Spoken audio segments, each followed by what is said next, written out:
और जब उन्होंने कहा था कि मुझे डायबिटीज़ है दीदी, तो दीदी ने कहा खा ले, कोई नहीं, महाराज जी का प्रसाद है। और वास्तव में वो कई रसगुल्ले खाने के बाद उनको कोई दिक्कत नहीं हुई थी। घर में कुछ परिस्थितियां ऐसी हैं जिनसे मन खिन्न है। महाराज जी कार में बैठे हुए निकल रहे हैं, ऐसे कंबल ओढ़े हुए हैं, फरवरी है, वे तो कंबल जून में भी ओढ़ते थे। तो उन्होंने जल्दी से रिक्शे पे ही अपने फीते खोले और मोजे उतारे और रख लिए। कारण क्या था कि महाराज जी अब घर पे मिलेंगे तो अब जूता उतारो, मोजा उतारो, महाराज जी सामने हों, तो इतना वो समय नहीं खोना चाहती थी। तो जैसे ही बरामदे में वो खड़े हैं तो दीदी ने पूछा क्या महाराज जी आए हैं? प्रोफेसर साहब ने कहा कि नहीं। दीदी ने कहा अभी अभी इंडियन प्रेस के सामने हमने चौराहे पे दर्शन किए महाराज जी के।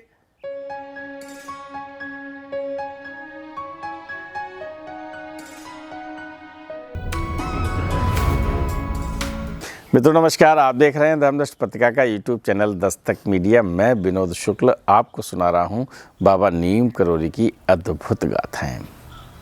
और ऐसे संस्मरण आजकल आप सुन रहे हैं जो प्रोफेसर डॉक्टर सुधीर मुखर्जी की धर्मपत्नी यानी कमला दीदी ने अपनी डायरी में लिखे हैं। वर्ष 1965 में दीदी लिख रही हैं कि आपको पता है कि वो प्रवक्ता है ना, और प्रवक्ता से उनका अब प्रमोशन हो गया है, वो वाइस प्रिंसिपल हो गई हैं, उप प्रधानाचार्य।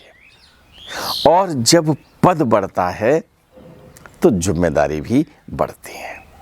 दीदी का सानिध्य जिन्होंने पाया है उनसे भी मुझे मिलने का, अब मैं एक नाम बता दूं, रब्बू दादा जैसे, है ना, 4 चर्च लेन में बहुत लोगों से मिलने का मुझे सौभाग्य मिला है। तो अभी मैंने एक गाथा आपको सुनाई थी। मैनपुरी जनपद के वरिष्ठ पत्रकार, अब सूक्ष्म रूप रख चुके हैं, अनिल मिश्र जी। और अनिल मिश्र जी को डायबिटीज़ थी। मुझे उनके साथ काम करने का अवसर भी मिला है। और कमला दीदी के यहाँ जब ये पहुँचे थे संकट के समय, तो दीदी ने उनको कई रसगुल्ले खिलाए थे। अब संख्या मैंने उसमें बताई थी, लेकिन आज कई रसगुल्ले खिलाए थे। और जब उन्होंने कहा था कि मुझे डायबिटीज़ है दीदी, तो दीदी ने कहा खा ले, कोई नहीं, महाराज जी का प्रसाद है। और वास्तव में वो कई रसगुल्ले खाने के बाद उनको कोई दिक्कत नहीं हुई थी। तो जिन्होंने उनका सानिध्य पाया है और उनके अनुभव जब मिलते हैं तो दीदी की छवि ऐसी है जिन्हें कह सकते हैं कि मानव देह लीला, यानी इंसान के रूप में वो मात्र शक्ति हमारे बीच में विराजमान रही। लेकिन कभी कभी जब इंसान की प्रवृत्ति है, इंसान के सामने कुछ परिस्थितियां आती हैं, तो दीदी ने फरवरी 1965 में 1965 में जो अपना अनुभव लिखा है, वो कहती हैं कि आजकल विद्यालय का बहुत वर्कलोड है, वहाँ वर्कलोड है, घर में कुछ परिस्थितियाँ ऐसी हैं जिनसे मन खिन्न है। होता है कभी कभी व्यक्ति बहुत अच्छा रहता है, खुश रहता है, लेकिन कभी कभी मन खिन्न हो जाता है। तो जब मन खिन्न हो तो क्या करें? आराम करें, अच्छी यादों को, जो स्मृति में जो होती है ना, अच्छी यादों को याद करें। पॉजिटिव जो बातें हुई हैं ज़िंदगी में उनको सोचें, है ना। और क्या पॉजिटिव हो सकता है ये मैं आपके लिए बता रहा हूँ, ये मेरी अपनी है, ये दीदी ने नहीं लिखा है। दीदी ने लिखा है कि मन खिन्न था और उसके कारण भी वर्कलोड भी कभी कभी ज़्यादा होता है तो मन खिन्न हो जाता है। और सारी चीज़ें जीवन में आती हैं तो कहीं कैसी बातें आती हैं तो थोड़ा सा एकदम ज़िंदगी जो चल रही होती है वो एकदम बाधित सी लगती है। तो दीदी ने कहा कि ऐसा करूं, आज जल्दी घर चले जाऊं। और मैं आजकल की भाषा में कहूं तो टेंशन था, है ना। उन्होंने लिखा है मन खिन्न था, उन्हीं की शब्दावली है कि मन खिन्न था, तो उन्होंने सोचा कि अब घर आज जल्दी चली जाएं। और विद्यालय आए हैं, वाइस प्रिंसिपल हैं, आपसे सीनियर प्रिंसिपल है, तो प्रिंसिपल से कहा कि भाई अब एक काम करो, हमको छुट्टी दे दो, मेरा घर जाने का मन हो रहा है। और अब देखिए, अच्छा काम करने वाला हो ना तो सीनियर तत्काल उनकी बात को मानता है। दीदी ने कहा कि मुझे घर जाने की इच्छा हो रही है। प्रिंसिपल साहब ने कहा जाओ साहब, कोई बात नहीं, जाओ। दिन के 3 बजे हैं, रिक्शा मंगवा लिया, रिक्शे पे बैठी और दीदी विद्यालय से घर के लिए 4 चर्च लेन के लिए रवाना हो गई हैं।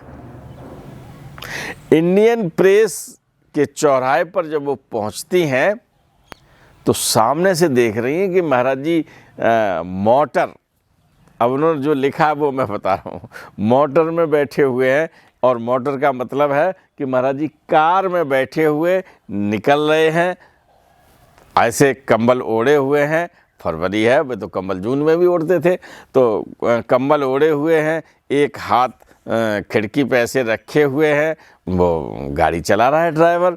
और जैसे ही महाराज जी को उन्होंने देखा, तुरंत नमन किया रिक्शे से। अब गाड़ी से वो निकले जा रहे हैं, इधर से रिक्शा निकला जा रहा है। अब वो समझ गए कि ये जल्दी से घर पहुंच जाएंगे महाराज जी। अब उन्होंने क्या किया, अब वो भूल गई, सारा टेंशन खत्म। महाराज जी को देखा, महाराज जी को देख के मन प्रसन्न हो गया, और मन प्रसन्न हो गया तो उन्होंने कहा चलो भाई। अब सर्दी थी, वैसे सामान्यतः दीदी चप्पल पहनती हैं, लेकिन सर्दी में मोजे भी पहनते और जूते पहन रखे थे। तो उन्होंने जल्दी से रिक्शे पे ही अपने फीते खोले और मोजे उतारे और रख लिए। कारण क्या था कि महाराज जी अब घर पे मिलेंगे तो अब जूता उतारो, मोजा उतारो, महाराज जी सामने हो, तो इतना वो समय नहीं खोना चाहती थी। जूते उतार लिए, मोजे उतार लिए, और थोड़ी देर में रिक्शा 4 चर्च लेन पहुंच गया। तो अब तो जैसे ही देखा, उन्होंने देखा महाराज जी बैठे होंगे अपने कक्ष में, लेकिन महाराज जी कक्ष में है और जो प्रोफेसर साहब हैं वो बरामदे में खड़े हैं। तो जैसे ही बरामदे में वो खड़े हैं तो दीदी ने पूछा क्या महाराज जी आए हैं? प्रोफेसर साहब ने कहा कि नहीं। दीदी ने कहा अभी अभी इंडियन प्रेस के सामने हमने चौराहे पे दर्शन किए महाराज जी के। बोले नहीं नहीं नहीं। दीदी बैठ जाती हैं और दादा से बात करती हैं कि आज मैं बहुत परेशान थी, मन में बड़ी खिन्नता थी, और इसी कारण हमने जल्दी से छुट्टी ली।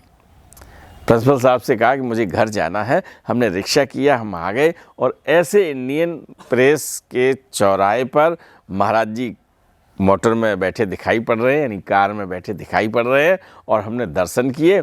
और हमने जल्दी की वजह से हमने देखिए मोजे वहीं उतार लिए, जूते उतार लिए कि ये समय न निकले और महाराज जी के चरणों का आशीर्वाद जल्दी से ले लें। और महाराज जी नहीं आए। दादा कहते हैं, प्रोफेसर साहब कहते हैं, अरे तुम जानती नहीं हो, तुम्हारे मन में खिन्नता थी, तुम टेंशन में थी, इसलिए महाराज जी ने आपको दर्शन दे दिए।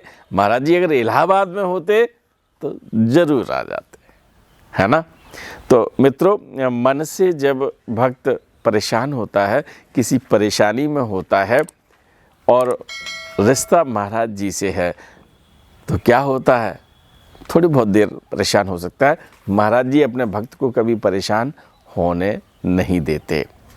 उन्होंने कहा है कि हमने अगर हाथ पकड़ लिया है तो फिर मैं नहीं छोड़ता।